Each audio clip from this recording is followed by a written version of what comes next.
Assalamualaikum warahmatullahi wabarakatuh.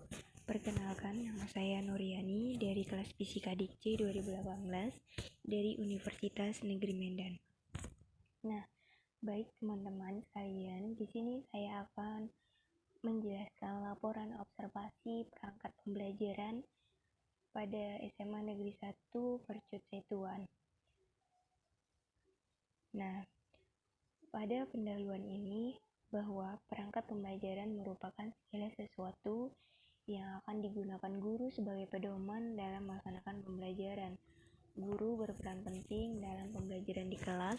Guru bertanggung jawab langsung dalam upaya mewujudkan tujuan pembelajaran. Nah, guru juga bertugas menyusun perangkat pembelajaran pada tingkatan pembelajaran.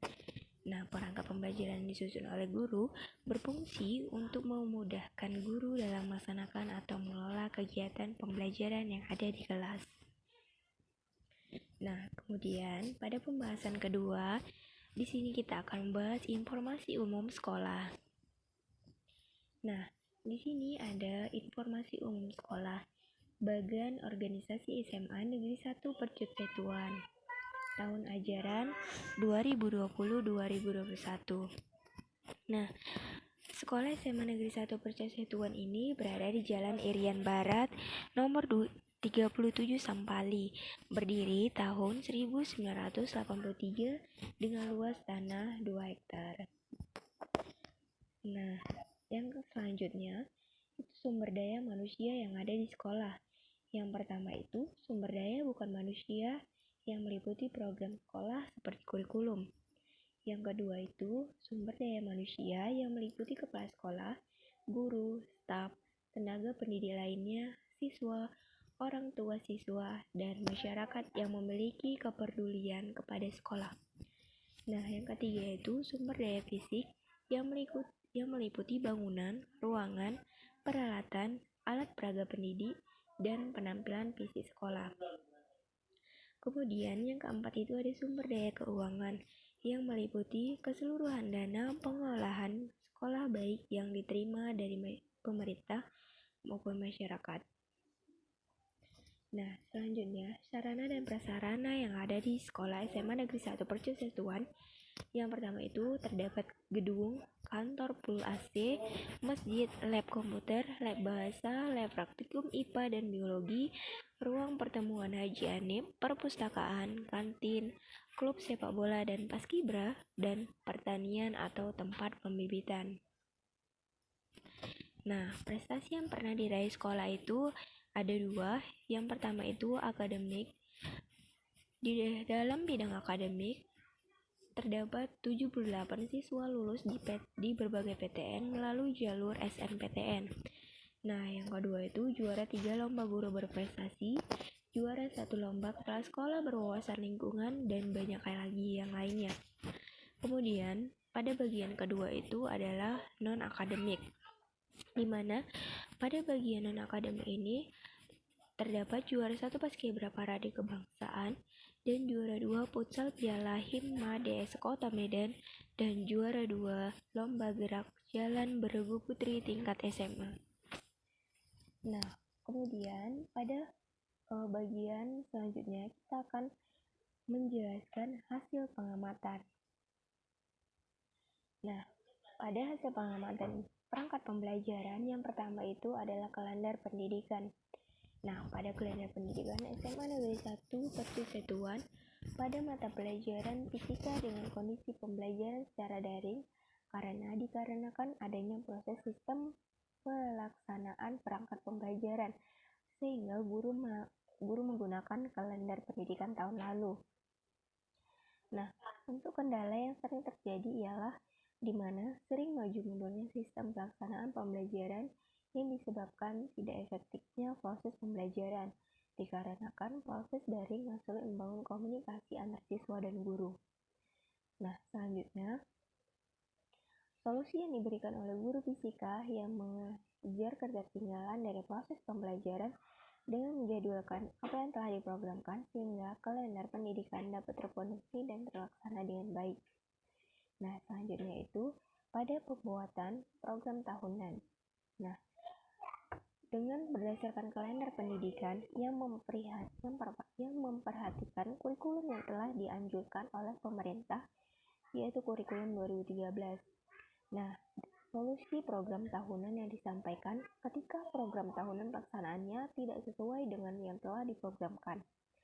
Maka, guru mengambil alternatif dengan mana hal yang penting yang akan berpengaruh pada proses pembelajaran ke depannya, seperti mendahulukan materi pembelajaran sesuai dengan kisi-kisi soal yang akan dihadapi siswa. Kemudian, dengan mengejar ketertinggalan mata pelajaran yang tertinggal. Nah, selanjutnya itu rancangan pembelajaran yang saya observasi adalah program semester. Nah, pada program semester merupakan bagian dari program tahunan yang diperinci menjadi 2 semester, yaitu program semester. Nah, program semester ini dijalankan sesuai dengan program tahunan. Pelaksanaan program semester berjalan sesuai dengan program tahunan. Kendala yang sering terjadi hampir sama, dan solusi yang diambil juga lebih mengutamakan yang penting-penting saja.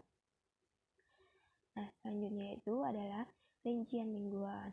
Nah, pada rincian mingguan dilihat dan dikembangkan berdasarkan kalender pendidikan yang telah dijadwalkan oleh pemerintah. Walau terkadang kegiatan mingguan masih sering terjadi kemajuan atau mengalami kemunduran pada pelaksanaan kegiatan pembelajaran. Nah, namun masih bisa teratasi, maka guru dapat menyesuaikan dari RPP mana saja yang akan menjadi minggu tidak efektif, sehingga jadwal pelaksanaan pembelajaran dapat disusun di minggu efektif. Nah, selanjutnya itu adalah silabus. Nah, pada silabus ini yang digunakan oleh guru sudah baik, karena sudah berisi kompetensi inti, kompetensi dasar, indikator, tahap-tahap pengembangan, materi pokok, ruang lingkup, alokasi waktu, dan instrumen penilaian. Nah, silabus yang digunakan merupakan silabus tahun lalu, sehingga tidak banyak perubahan dalam silabus pembelajaran. Pembuatan silabus pembelajaran disesuaikan dengan kalender pendidikan dari kurikulum 2013 revisi. Nah, kemudian ada kriteria ketuntasan minimal. Dalam kriteria ketuntasan minimal dihitung dengan menggunakan 3 aspek. Aspek yang pertama adalah kompleksitas, aspek yang kedua adalah daya dukung, dan aspek yang ketiga adalah iptek. Dengan berdasarkan indikator dari rencana pelaksanaan pembelajaran, masing-masing aspek dibagi menjadi 3 bagian, yaitu golongan tinggi, sedang, dan rendah. Nah, sehingga guru dapat menentukan nilai KKM yang diperoleh siswa berdasarkan proses belajar yang telah berlangsung. Dan setelah melaksanakan proses berlangsung, maka guru akan menemukan siswa yang berada pada aspek golongan tinggi, aspek golongan sedang, dan aspek golongan rendah. Kemudian guru dapat melakukan evaluasi pembelajaran dengan menggunakan alat instrumen evaluasi dengan menggunakan soal esai dan soal pilihan berganda. Nah, kemudian yang terakhir ada RPP. Nah, pada RPP, pelaksanaan pembelajaran yang dimiliki sudah baik, sudah jelas pembagian kegiatan awal, kegiatan inti, dan kegiatan penutup. Nah, rencana pelaksanaan pembelajaran atau RPP sesuai dengan kurikulum 2013. Rencana pelaksanaan pembelajaran dibuat berdasarkan silabus yang telah diprogramkan. Kendala yang sering terjadi ketika ada hal-hal yang terkadang tanpa diduga terjadi sehingga RPP tidak berjalan sesuai dengan yang diprogramkan. Nah, berdasarkan observasi yang saya lakukan, ditemukan beberapa permasalahan, antara lain dalam penyusunan silabus, komponen pada silabus tidak terisi secara lengkap dan jelas, misalkan pada bagian sumber atau bahan belajar hanya ditulis buku tematik pengembangan guru. Nah, rencana pelaksanaan pembelajaran yang disusun oleh guru sesuai dengan yang dilaksanakan ketika pembelajaran di kelas. Misalnya dalam RPP tidak ditulis kegiatan strategi, lakukan praktikum atau percobaan. Tetapi ketika pembelajaran di kelas dilaksanakan oleh guru. Nah, pada aspek penilaian, format penilaian tidak dijelaskan secara rinci. misalkan pada aspek penilaian kognitif, bentuk instrumen soal uraian dan objektif, tetapi soal yang dicantumkan hanya berupa soal uraian saja, dan penilaian afektif belum dilengkapi dengan rubrik penilaiannya. Nah, jadi kesimpulan yang saya dapatkan pada observasi di SMA Negeri 1 Persisatuan yaitu perangkat pembelajaran di SMA Negeri 1 Persisatuan merupakan perangkat pembelajaran yang cukup lengkap dan sudah terpenuhi sesuai dengan standarisasi proses pembelajaran. Kemudian permasalahan yang terjadi karena masa COVID saat ini tidak adanya standarisasi dari pemerintah tentang perangkat pembelajaran sehingga dalam penyusunannya sesuai dengan persepsi oleh masing-masing guru. Selain itu, tugas dan tanggung jawab guru yang banyak dalam kegiatan di kelas maupun di sekolah sehingga guru memiliki keterbatasan waktu untuk menyusun perangkat pembelajaran sehingga dalam penyusunan perangkat pembelajaran kurang optimal. Nah, ini dokumentasi ketika saya observasi di SMA Negeri 1 Persisatuan yang berada di Jalan Irian Barat Desa Sampali nomor 37 Medan Estate, Kecamatan Persisatuan, Kabupaten Deli Serdang, Provinsi Sumatera Utara.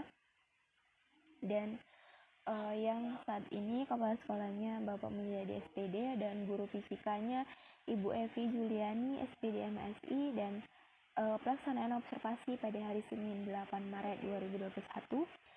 Kemudian sekian laporan observasi kegiatan perencanaan pelaksanaan pembelajaran. Lebih dan kurang saya mohon maaf. Saya tutup dengan assalamualaikum warahmatullahi wabarakatuh.